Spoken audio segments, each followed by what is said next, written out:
আসসালামু আলাইকুম everyone, Naima moms কিচেনে আপনাদের সবাইকে জানাই স্বাগতম। আজকে আমি আপনাদের সাথে শেয়ার করব একদম সহজ আর অনেক বেশি মজাদার পটেটো নাগেটস। আশা করছি আমার আজকের রেসিপিটি আপনাদের কাছে ভালো লাগবে। প্রথমে আমি একটা বাটিতে নিয়েছি দুটো আলুগুলোকে আমি ছোট ছোট টুকরো করে সেদ্ধ করে নিয়েছি। এরপর আমি একটা কাঁটা চামচ দিয়ে আলুগুলোকে ম্যাশ করে নিচ্ছি। আপনারা চাইলে এই কাজটা হাত দিয়েও করে নিতে পারেন। আলুগুলোকে গরম থাকা অবস্থায় একদম মিহি করে ম্যাশ করে নিতে হবে, যেন কোনো প্রকার লাম্পস না থাকে।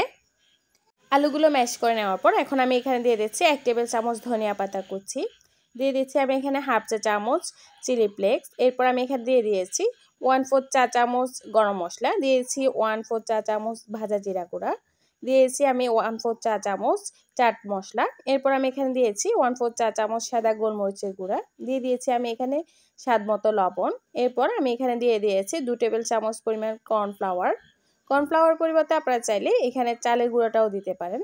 এরপর আমি একটা স্প্যাচুলা দিয়ে সব কিছুকে একসাথে ভালোভাবে মিশিয়ে নিচ্ছি। সব কিছুকে ভালোভাবে মিশিয়ে নিতে হবে। আপনারা চাইলে এই কাজটা হাত দিয়েও করে নিতে পারেন। সব কিছু ভালোভাবে মিশিয়ে নেওয়ার পর এখন আমি এখান থেকে কিছুটা ডো নিয়ে নিচ্ছি। কিছুটা ডো নিয়ে এখন আমি এগুলোকে এভাবে হাত দিয়ে একটা রোলের মতো করে নিচ্ছি।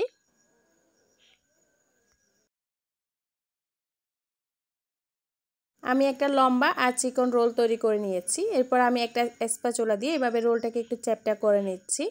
রোলটাকে একটু চ্যাপ্টা করে নেওয়ার পর এখন আমি একটা নাইফ দিয়ে এখানে ছোট ছোট করে আমি এগুলোকে কেটে নিচ্ছি। একইভাবে আমি সবগুলো আলু এভাবে রোল করে কেটে নেব।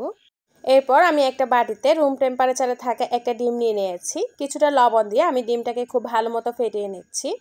ডিমটা খুব ভালো মতো ফেটে নেওয়ার পর এখন আমি একটা নাগেটস ডিমের মধ্যে খুব ভালো মতো কোটিং করে নিচ্ছি। প্রথম কোটিংটা যদি ভালো হয় পরের কোটিংটাও ভালো হবে। নাগেটসটাকে এপাশ ওপাশ উল্টে পাল্টে খুব ভালো মতো কোটিং করে নিতে হবে। ভালো মতো কোটিং করে নেওয়ার পর এখন আমি এখানে কিছুটা ব্রেড ক্রাম্বস নিয়েছি। ব্রেড ক্রাম্বসের উপর আমি আবারও এটাকে কোটিং করে নিচ্ছি। 4-5টা উল্টে পাল্টে আমি খুব ভালো মতো ব্রেড ক্রাম্বস দিয়ে কোটিং করে নিচ্ছি। একইভাবে সবগুলো নাগেটস আমি প্রথমে ডিমের মধ্যে কোটিং করে নেব, এরপর ব্রেড ক্রাম্বসের উপর কোটিং করে নিয়েছি। চাইলে নাগেটসগুলোকে এই পর্যায়ে ডিপ ফ্রিজে রেখে সংরক্ষণ করতে পারবেন 2 থেকে 3 মাসের মতো। এরপর আমি নাগেটসগুলোকে ভাজতে চলে যাচ্ছি। আমি প্যানের মধ্যে বেশ কিছুটা তেল ভালো মতো গরম করে নিয়েছি।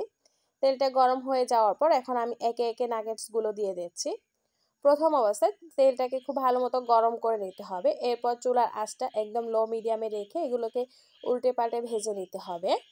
চুলার আঁচটা বাড়িয়ে নাগেটসগুলোকে কখনো ভাজতে যাবেন না, তাহলে উপরের পাশটা পুড়ে যেতে পারে আর ভেতরটা কাঁচা থেকে যেতে পারে। পটেটো নাগেটসগুলোকে আমি উল্টে পাল্টে প্রায় 3 থেকে 4 মিনিটের মতো ভেজে নিয়েছি। নাগেটসগুলো খুব সুন্দর একটা কালার চলে আসার পর আমি এগুলোকে তেল ঝরিয়ে তুলে নিচ্ছি। সবগুলো নাগেটস আমার ভেজে নেওয়া হয়ে গেছে। এবার আমি এগুলোকে টমেটো সসের সঙ্গে পরিবেশন করে নিচ্ছি। বিকেলের নাস্তা হিসেবে এই স্ন্যাক্সটি একদমই সহজ। আশা করছি আমার আজকের রেসিপিটি আপনাদের কাছে ভালো লেগেছে। রেসিপি ভালো লাগলে প্লিজ আমার চ্যানেলটি সাবস্ক্রাইব করে আমার পাশে থাকবেন আর আমার ফেসবুক পেজটি ফলো দিয়ে রাখবেন। বিদায় নিচ্ছি আজকের মতো। ভালো থাকবেন সবাই। আসসালামু আলাইকুম।